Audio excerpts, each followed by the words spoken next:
की जी breaking news महाराष्ट्रात येऊ नये की साहेब, विद्यमान मंत्र्याचा विजय झाला आणि माजी मंत्र्याचा पराजय झाला एवढी विनंती करण्यासाठी तुम्हाला मी आलेलो आहे. माझी विनंती आहे की दहशतमुक्त मसवड किंवा मान तालुका बनवला पाहिजे. शासन आणि प्रशासनात कसं वागलं पाहिजे याचा आदर्श धडा देण्याचं काम आमची मसवडची जनता करणार आहे. म्हणून साऱ्या मतदार बंधू भगिनींना एक सांगू इच्छितो की भयमुक्त मसवड पहिले ठेवलं पाहिजे आपल्याला. आम्ही मी देशमुख साहेब मंत्री होतो पण कधी असा आणला नव्हता. मी मिनिस्टर झाल्यानंतर 12,500 कोटीची कामं एका वर्षात केलेली आहेत. पण ती महादेव जानकरच्या बापाच्या घरची नाहीत आणली, पळसवड्यातनं नाही आणली, तुमच्या जनतेच्या टॅक्समधून झालेले आहेत. एखादा मंत्री खासदार किंवा आमदार काम करतो तेव्हा ती त्याच्या बापाच्या घरचं पैसे नसतात. We are the trustee of the people. आम्ही ट्रस्टी असतो जनतेचं. तुम्ही जनतेनं आम्हाला निवडून दिलं असतं, प्रतिनिधी आम्ही असतो. मी केलं. महादेव जानकर तुझ्या बापाचं पैसे नाही, मंत्री होतास तू महाराष्ट्राचा. म्हणून पहिल्या झुटला मतदार बंधूंनो लक्षात ठेवा, जो आमदार खासदार नगरसेवक असेल नगराध्यक्ष असेल त्याची जमीन विकून तुमचं रस्ता करत नाही, जमीन विकून पाणी आणत नाही, जमीन विकून पूल बांधत नाही. तुमच्या टॅक्समधनं पैसा येतो, तो पैसा राज्य सरकार आणि केंद्र सरकार देत असतो. Deshmukh saheb, you are the dictator, we are the law maker and you are the law implementer. Law maker and law इम्प्लिमेंटरची भूमिका असते. म्हणून जनतेने हे लक्षात ठेवलं पाहिजे की कोणी आमदार खासदार असू द्या, त्याच्या बापाच्या घरचा पैसा नसतो, तो तुमच्या खिशातला पैसा असतो. हे जोपर्यंत तुम्हाला समजणार नाही तोपर्यंत भलं होणार नाही. देशमुख साहेब, मी दिवडला गेलो, लोधावड्याला गेलो, मी हा रस्ता केला, मी ते केला. तुझ्या बापाच्या घरचं पैसे आहेत का? मी MIDC आणली दिल्लीला. ही MIDCचं पहिलं प्रपोजल माझं आहे, महादेव जानकरचं साहेब. मी पंतप्रधानापाशी बसल्यानंतर NDAचा घटक म्हणून, मी कुठल्या पक्षाचा म्हणून नाही, अभय NDAचा घटक म्हणून बसलो होतो. तो बेंगलोर कॉरिडॉरचा पहिला प्रस्ताव महादेव जानकरनं मांडला होता. ती MIDC अजून झालेली नाही. MIDC पाण्याच्या बजेटबद्दल देशमुख साहेब, गिरीश महाजनला मी सांगितलं आणि काय सांगितलं, मी ज्या तालुक्यातून येतोय तिथं आम्हाला दुष्काळ आहे, पाणी प्यायला नाही. त्या जळगावचा दुधसंघ मी दिला आणि 12,500 कोटी योजनेचं पाणी मंजूर करून घेतलं. पण महादेव जानकर कधीही क्रेडिट घेणार नाही. म्हणून माझ्या जनतेला मी सांगू शकतो, आई किती काळी असली तर ती आई असती, हेममालिनी दिसायला चांगली असली तर आई होत नाही. त्याचा विचार आपण मंडळींनी करावा. मला मान माहीत आहे, मसवड माझं गाव आहे. माझी डेड बॉडी कुठं जरी मेलं तर मसवडवरूनच जाणार आहे ॲम्ब्युलन्स. त्यामुळं आईचं प्रेम हे मुलालाच कळतं, दुसऱ्याने येऊन आईच्या प्रेमाचं सांगणं करू नये. म्हणून माझी तुम्हाला विनंती आहे, आज मी राष्ट्रवादी काँग्रेस अजितदादाचं अभिनंदन करीन, पवार साहेबांचं अभिनंदन करीन. एवढंच नाही तर शिवसेनेचं एकनाथ शिंदे साहेबांचं अभिनंदन करीन. जे ज्या पक्षाची सर्वांचं मिळून, मी देशमुख साहेबाला सांगितलं मला एखादी जागा कमी द्या पण सर्वांनी एकत्र या. त्यात अनिलचा वाटा, अभयचा वाटा, देशमुख साहेबाचा वाटा, देशमुख आपले रणजित देशमुखचा वाटा आहे, सर्वांचा वाटा आहे. आम्ही एक माणसं करून एकत्र आणली. आमचे उमेदवार बघितलं तर एक बी गांजाखोर, टॅक्साखोर, चोर, वाळू चोर कोण नसेल बघा. सारी बुद्धिजीवी माणसं आहे, अतिशय चांगले.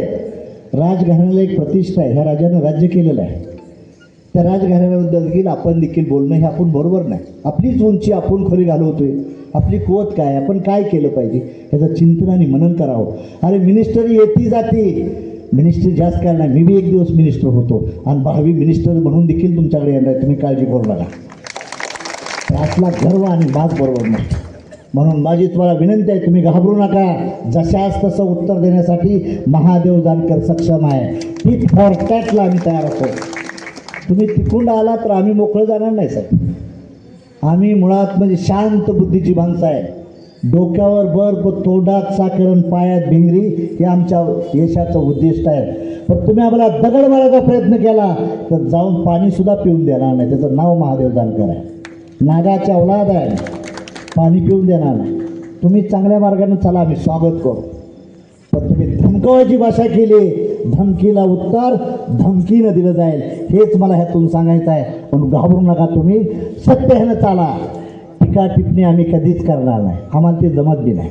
आम्ही तसली माणसं बी नाही साहेब. मी मिनिस्टर होतो कधीही पोलिटिशियनला फोन केला नाही, कधीही कलेक्टर ऑफ DPDCच्या मिटिंगला पाण्याचा प्रश्न ज्यावेळेस मसवडचा आला त्यावेळेस कलेक्टर मॅडमला बसले आणि इथं सांगितलं इथल्या अधिकाऱ्यांनी की पाणी 4 दिवसाला येतं आहे.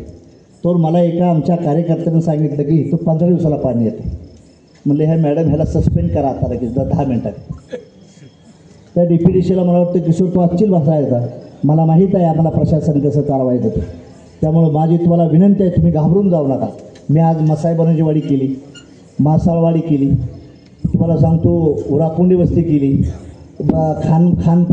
खानापुऱ्यांची वस्ती केली, केवटेची वस्ती केली.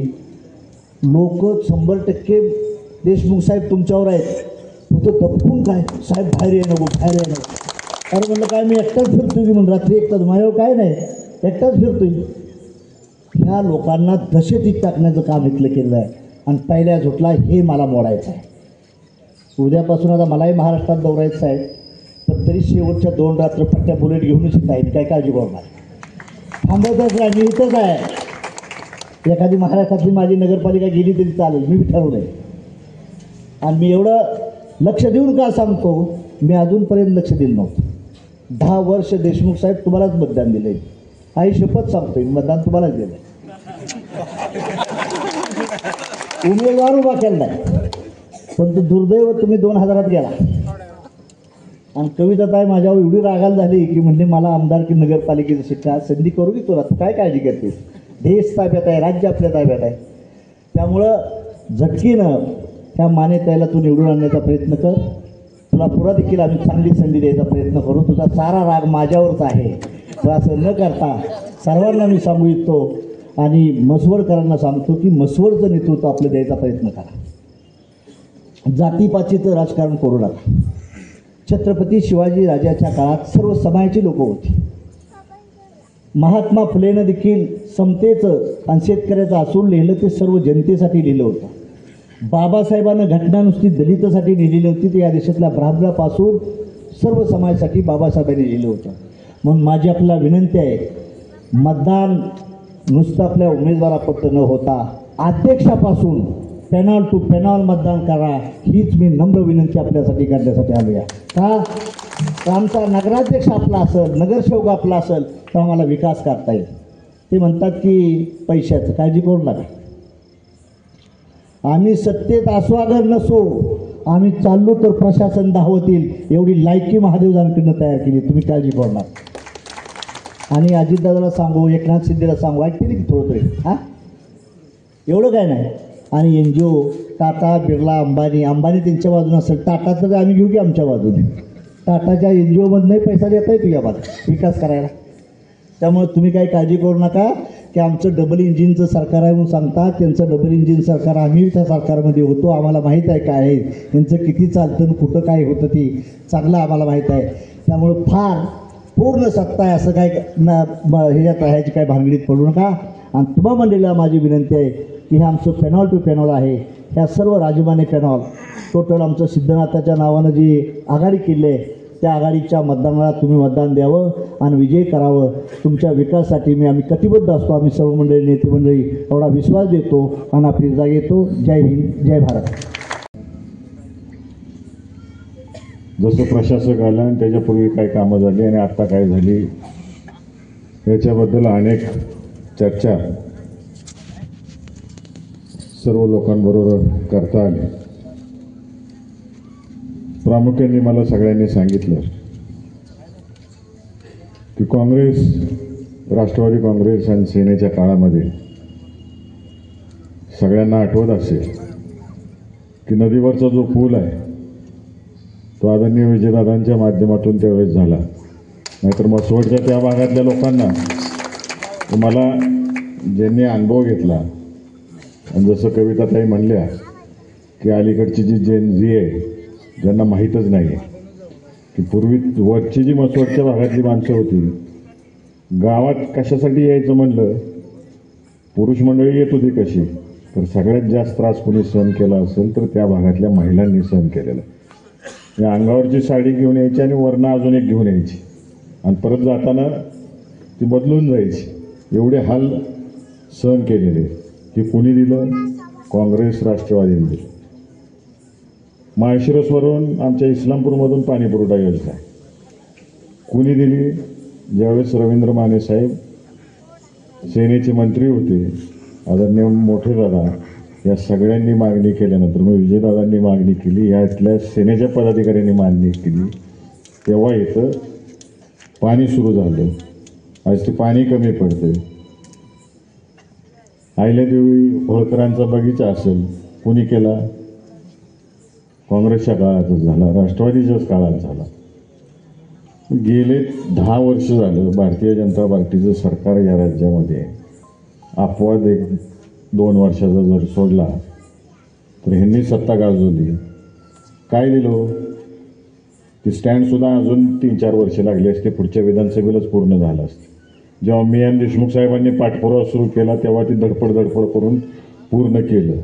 आमच्या भीतीपोटीच पूर्ण झालं नाही तर अजून 2-3 नारळं फुटली असती त्याला, अशी अवस्था झाली असती. गावातले अनेक किस्से ऐकलेत रस्त्यांचे, की कुठलंही इलेक्शन आले की नारळ फोडायचा, कुठलंही इलेक्शन आले की नारळ फोडायचा.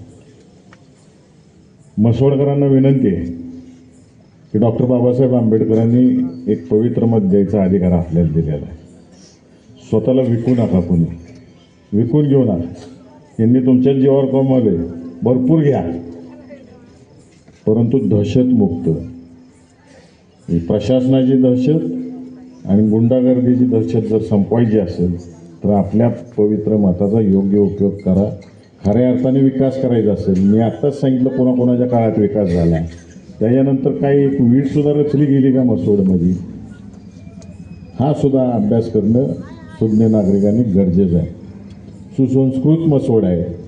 मसवडच्या नावाला कधी गालबोट लावलेलं नाही, परंतु ह्या 10 वर्षामध्ये कसली पिढी निर्माण व्हायला लागलेली आहे ह्याचा सुद्धा गांभीर्याने विचार केला पाहिजे.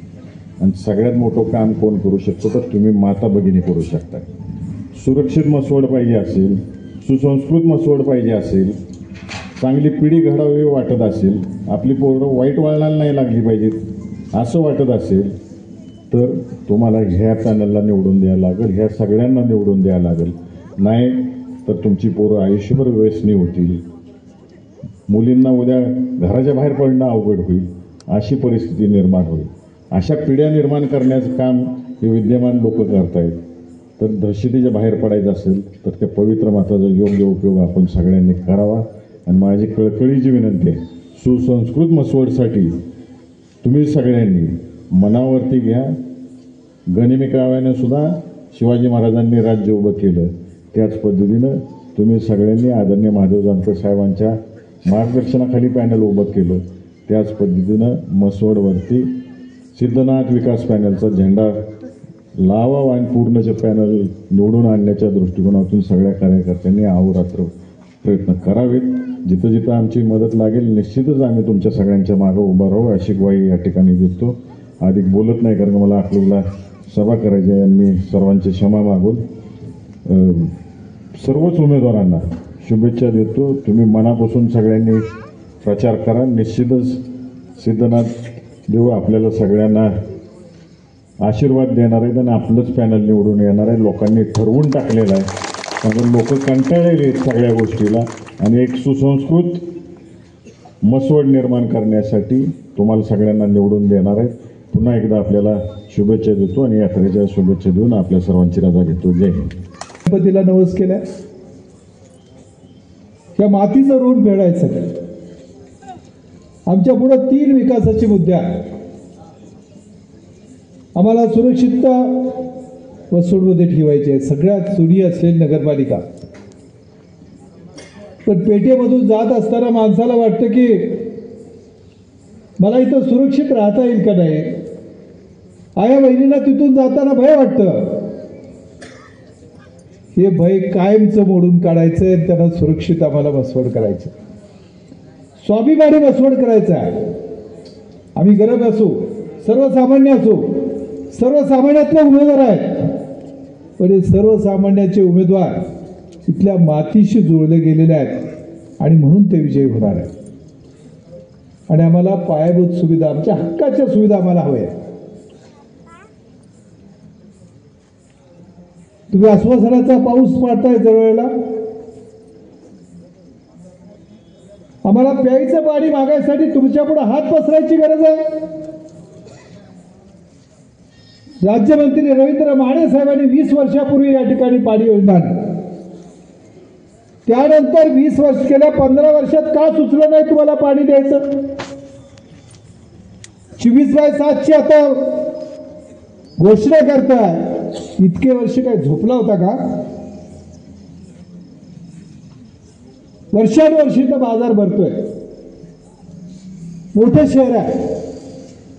शेजारची गावं या ठिकाणी महिला भगिनी येत असतात. त्या ठिकाणी साधी मुतारी सुद्धा तुम्ही देऊ शकत नाही. त्या आरोग्याच्या चांगल्या सुविधा देण्यासाठी आमची आघाडी आहे. महिला भगिनींना या ठिकाणी सन्मानाने उभा करण्यासाठी आघाडी आहे. आणि मला खूप आनंद आहे की ज्यावेळेला या ठिकाणी प्रचार सभेला आम्ही येत होतो त्याला सगळ्यात जास्त महिलांची उपस्थिती आणि महिलाच या ठिकाणी बदल घडवणार आहे. त्यांनी हे अनेक वर्ष सुचलेलं आहे. आणि जी मजुरी आहे, मी म्हणेल तो कायदा आहे आणि मी म्हणेल त्याच पद्धतीनं चालणार. हे मसवडमध्ये मोडून काढायचं आहे. आम्हाला व्यवस्थेविरुद्ध लढायचं आहे. म्हणजे एखादा माणूस गरीब असेल त्याला अडचणीत आणायचं, त्याला मेटाकुटीला आणायचं, असलं घाणेरडं राजकारण आम्ही करणार नाही. ज्यांनी या पद्धतीचं राजकारण केलंय ती मसवडची सिद्धनाथ नागरिक आघाडी हे राजकारण मोडून काढेल आणि या ठिकाणी खऱ्या अर्थानं मसवडला नाव रूपाला आले या ठिकाणी आपल्या सर्वांना शब्द देतो. आदरणीय पवार साहेबांनी, शरद पवार साहेबांनी महिलांना सन्मान मिळवून दिला. दूरदृष्टी असलेले नेतृत्व, मोठे नेतृत्व महाराष्ट्राला मिळालं. त्यांच्या पावलावर पाऊल टाकून अजितदादा पवार साहेब कामाचा झपाटा ठेवून काम करतायत. जानकर साहेब आपल्या सोबत आहेत. आणि मी तुम्हाला शब्द देतो की आघाडीच्या माध्यमातून सर्वसामान्य माणसाचे जे प्रश्न आहेत ते सोडवण्यासाठी आमचं पहिलं प्राधान्य असेल. तुम्ही ज्या घोषणा करतायत आणि कोटीच्या आकडावरी सांगतायत ती कोटीच्या आकड्यावरती कागदावरची आकडेवारी आहे. प्रत्यक्ष लोकांना काय मिळालं? डॉक्टर बाबासाहेब आंबेडकरांनी आम्हाला संविधान दिलंय, आम्हाला अधिकार दिलाय. गरीब असेल श्रीमंत असेल त्याला एकाच मताचा अधिकार आहे. आणि ते पवित्र मत देऊन ही आघाडी निश्चितपणाने विजय होणार आहे असं या ठिकाणी आपल्याला मी सांगतो. छत्रपती शिवाजी महाराजांच्याकडे थोडेच मावळे होते, पण त्या मावळ्यांच्या मध्ये एकजूट होती. औरंगजेबाकडे मोठं सैन्य होतं, पण छत्रपती शिवाजी महाराज विजयी झाले. ही आमची एकमूठ असलेली, वज्रमुख असलेली सेना आणि ती सेना निश्चितपणाने विजय होईल आणि मसवडकरांचं स्वप्न साकार करेल. त्यासाठी आम्ही कटिबद्ध आहोत. त्या महिला इथं आहेत, 50% महिला आपल्यासोबत आहेत. तुम्ही कधीतरी इंदोरला जावा. राजमाता अहिल्यादेवी होळकर यांच्याबद्दल नुसतं नाव काढा, लोक आपल्याकडं अतिशय आदरानं बघतात. तिथं खरं खोटं करायचं असेल तर लोक म्हणतात की अहिल्याबाई होळकर यांचं नाव घ्या. लोक नाव घ्यायला तयार होत नाही खोटं असेल तर. एवढं प्रचंड काम महाराष्ट्राच्या कन्येनं त्या ठिकाणी केलं आहे. अभिमानानं ऊर भरून जातो. ते काम करणारी जशी आपली राजमाता अहिल्याबाई होळकर आहे तसं त्यांचा वारसा सांगणाऱ्या इथं अनेक महिला आहेत. त्यांना उभा करायला पाहिजे सन्मानाने. त्यांना व्यावसायिक म्हणून, उद्योजक म्हणून उभा करायला पाहिजे. एमआयडीसी व्हायला पाहिजे, परंतु एमआयडीसी होत असताना कोणाच्या तरी जमिनी वरवळून घ्यायच्या, हिसकावून घ्यायच्या अशा पद्धतीने एमआयडीसी होऊ शकत नाही. लोकांशी चर्चा करून त्यांना जे काय हवं आहे त्याचा विचार करूनच पुढं गेलं पाहिजे. गेले अनेक वर्ष ST स्टँड पडून होतं. 15 वर्षानंतर जर स्मारक कुठलं असेल तर ST स्टँडचं झालंय. 15 वर्षे ST स्टँड व्हायला लागतात, याच्या इतकं दुर्दैव काय नाही. आणि म्हणून आपल्याला विकासाच्या दृष्टीनं वाटचाल करायची आहे. म्हसवड शहराचं मध्ये मोठा बदल करायचा आहे आणि त्यासाठी ही सर्व आघाडीची मंडळी एकत्र आलेत. दोन्ही राष्ट्रवादी असतील, जानकर साहेबांनी पुढाकार घेतलेलं रासप आहे, काँग्रेस आहे, शिवसेना आहे, या सर्व लोकांनी ठरवलं आहे की हा बदल करायचा आहे. खऱ्या अर्थानं म्हसवडचं सर्वसामान्य माणसाच्या मनामध्ये असलेलं म्हसवड उभा करायचं आहे आणि त्यासाठी सिद्धनाथ नागरी आघाडीला आपण सर्वांनी विजय करावं अशा प्रकारची आपल्या सर्वांना विनंती करतो आणि थांबतो. जय जय महाराष्ट्र.